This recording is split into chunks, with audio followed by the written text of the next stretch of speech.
Hello, and welcome back to the Boobie Ross Project. Thank you for joining me to learn about a famous artist while I make a work of art of my own. So today, we're going to be learning about Bob Ross.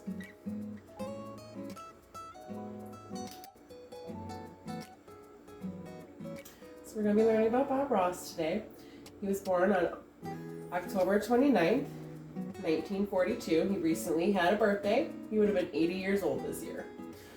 He died in 1995, which is actually the year I discovered he existed, which is a shame.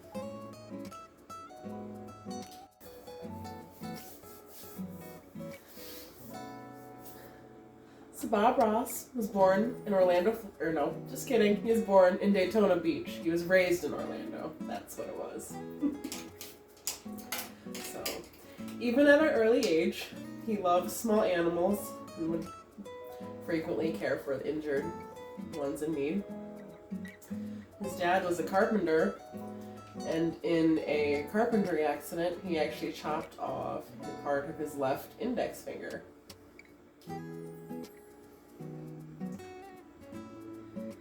He would hold his palette in his left hand to hide his missing fingertip, but his palette was also sandblasted so it wouldn't be shiny for the camera, which I thought was interesting.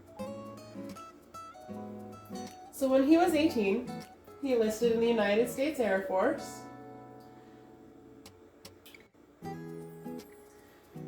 He served as a medical technician, or medical records technician.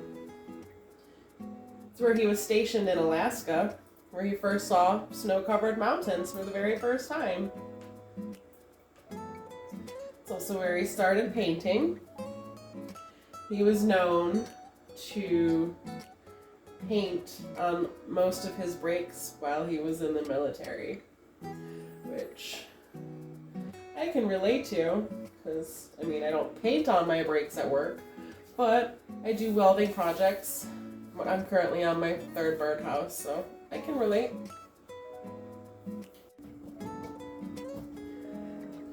While working part-time as a bartender, Bob discovered an artist named Bill Alexander, who had his own show called The Magic of Oil Painting.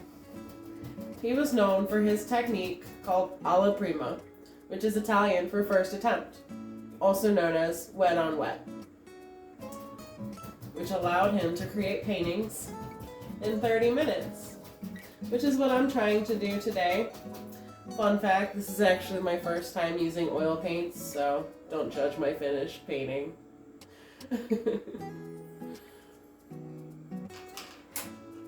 So in the beginning, Bob was known for painting on novelty gold mining pans. He would paint his landscapes on there.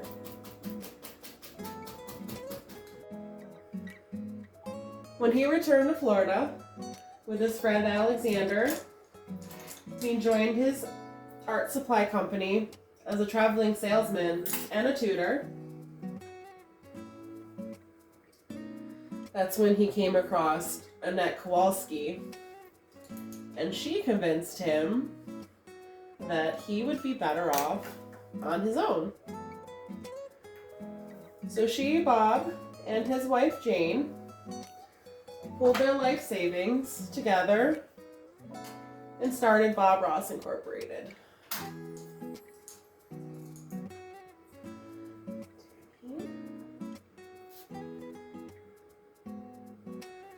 Bob hosted The Joy of Painting in 1983, and it continued on until 1994.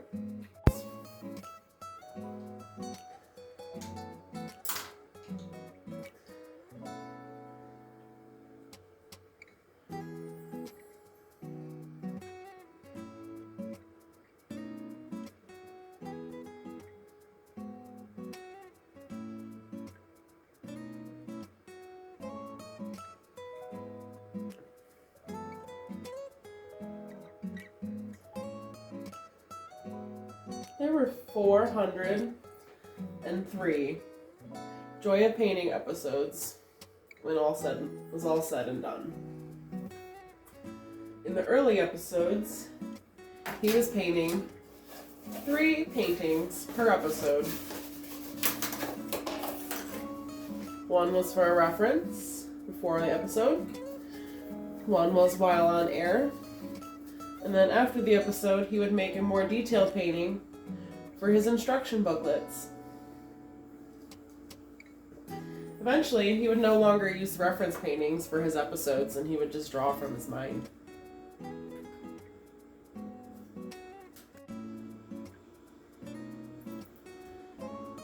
Bob was known for his afro, which was actually a perm, and his soothing, calming voice. He also had trademark catchphrases like "happy little trees," and when he cleaned the brush, he'd say "beat the devil out of it." I could listen to his voice all day. It was just so soothing, just so relaxing. I used to fall asleep listening to his shows on Netflix.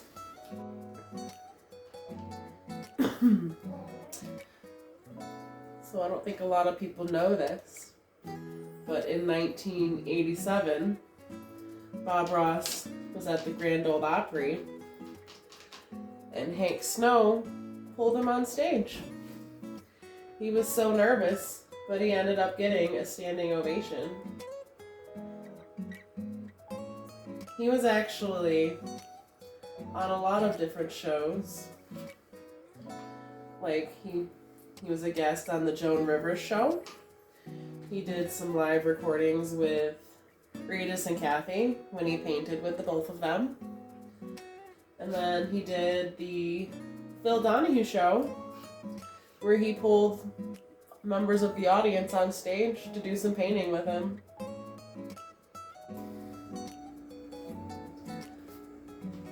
So, while going down my trip on the Bob Ross rabbit hole, I discovered a game. It's featured Bob Ross, obviously, but it's called, what was it called? The Art of Chill. And it looks, from what I was reading in the description, it looks like you're either painting or like doing cards with like paint supplies, and your job is to like create a picture for like chill points or something, which I just thought was really hilarious. So I found it on Amazon, so I can't wait to order that at some point really soon. And then of course we can't forget about the Bob Ross Chia Pet, where you grow his afro, because it's a classic. I've never had a Chia Pet. I always wanted one. Do they even like work how they're supposed to? Like, really?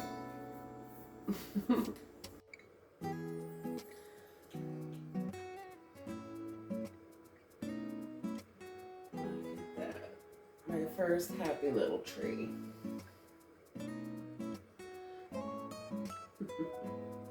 Anyway, so sadly, Bob's wife, Jane, which was his second wife, was diagnosed with cancer and passed away rather quickly from what I read.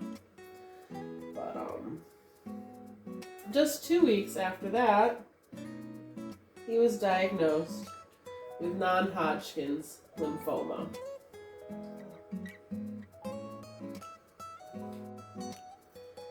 He was a smoker, and it was also believed that paint thinner contributed to the cancer, because he always beat his brushes and inhaled the paint thinner, so don't do that. In the end, he drove really deep into his work, and only his close friends and family knew that he was sick.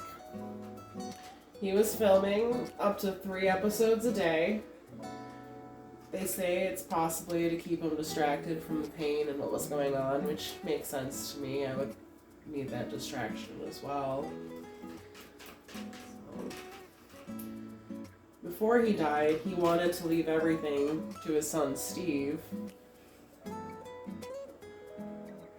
His partners, Kowalskis, weren't going to let that happen. They were They were trying on his deathbed to literally steal his likeness in his own words. They ended up suing Bob's family after he died to get rights to Bob Ross Incorporated, and they ended up winning, and they got rights to like all of his paintings, rights to his name and likeness, like everything. His son didn't get anything, which is not what Bob wanted. So I read that there's over 30,000. 30,000 paintings out there that Bob Ross did. And because of the Kowalskis, there's not a lot in circulation because they're keeping them to themselves.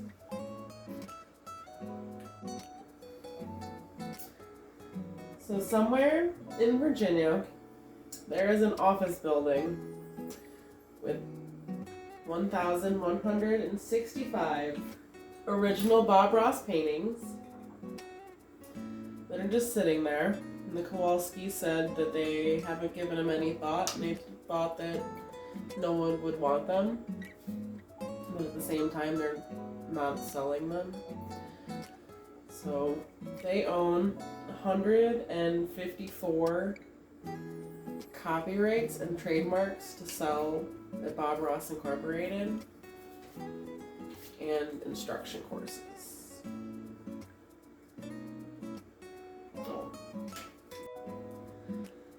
Sometimes they rent out paintings to galleries and galleries and exhibits, around the country.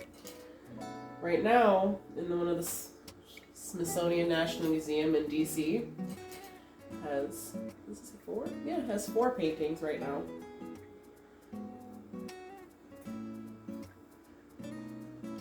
So there's some paintings that are surfacing from before he was famous. Like this one from this gentleman who bought it back in the 80s. He said from a peculiar young artist. It was an Alaskan skyline with the Aurora Borealis. He bought it in Anchorage for $60. It sat in a garage for like 40 years. And his son happened to see the signature on it one day. And it said Ross. And they ended up taking it to a art gallery. And they ended up selling it for, what was it? Yeah, 10 grand. Yeah, that's quite a hefty profit. I wish I could say I had a find like that at someday, like turn $60 into 10 grand. That's a hell of an investment right there. So I'm a little bummed. I just don't have the right brushes or paint thinner to do a decent painting today. I was not fully prepared. I'm very sad and ashamed, and I apologize. But I did my best. I wish it was better, so I will be better prepared next time. So this is Mount Evertits. Kind of looks like an elementary school painting, but again, my very first time using oil paints, so I will have to get back to watching my buddy Bob and painting with him, which I've actually never done, so could be fun now that I have most of the supplies. So, thank you for joining me. My next episode, I'm not sure the date, but it's going to be about Vincent van Gogh. So I hope you enjoy this episode. Please like and subscribe, and I'll see you next time.